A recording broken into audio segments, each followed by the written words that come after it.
Didn't do too bad herself. This is just a little poem written by a chap called Ken Davidson, and it's a bit about farming life, really. The old man sat on the tractor seat. There was dust in his hair and grease on his feet. And he said, "This job has got me beat, this trying to make a quid. The pressure's down and the engine's hot. The tracks are loose and the gears are shot. But this old mongrel's all I got to help me make a quid." He turned down the bank with an awful roar and headed for the other side full bore. Opened all the taps as he hit the floor, trying to make a quid. Well, the scoop got hooked on a big white rock, and he cursed and he swore and he did his block. Opened the governor over the tasty stop, trying to make a quid. Well, she blew right up when the conrod broke, and the old man died in a cloud of smoke. And as he passed, he said, "It ain't no joke, this trying to make a quid." But he was insured for 20 grand, which the company paid on his wife's command. And as she held that cheque in her hand, she said, "Well, at last, he's got a quid."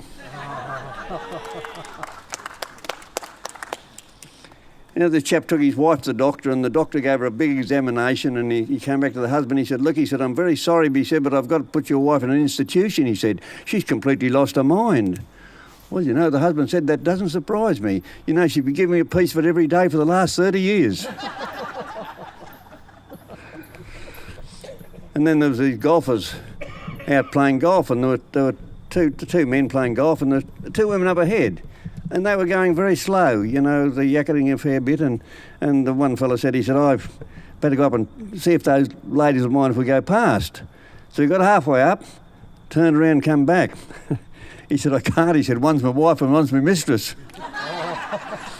So the other bloke said, "I'll go up." So he went up and he got halfway up, turned around and come back too. He said, "It's a small world, isn't it?"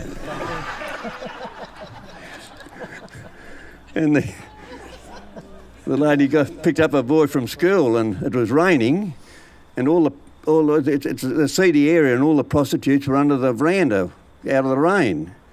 And the little boy said to his mum, he said, "What are all those women doing under the veranda?" "Oh," she said, "darling, they're just waiting for their husbands to knock off from work." The taxi driver turned around and said, "Why don't you tell him the truth?" He said, "They're waiting there for men, and they'll pay them money. Men will pay them money." Oh. The woman was very, very upset about it anyway. The little boy sort of thought for a bit, and he said, "Well, Mum," he said, "what becomes of all the children?" "Oh," she said, "they grow up to be taxi drivers."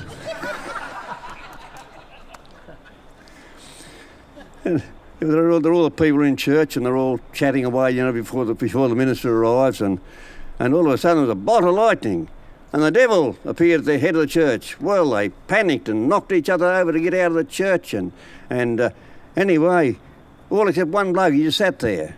And the devil said, "Don't you know who I am?" "Yes," the fellow said, "I do." Well, he said, "Aren't you frightened of me?" He said, "No." Well, he said, "Don't you understand?" He said, "If one stroke," he said, I could kill you." "Yep," he said, "I know." Well, he said, "And you're still not frightened?" "No." Well, he said, "Don't you worry, I could cause you purgatory for the rest of your life?"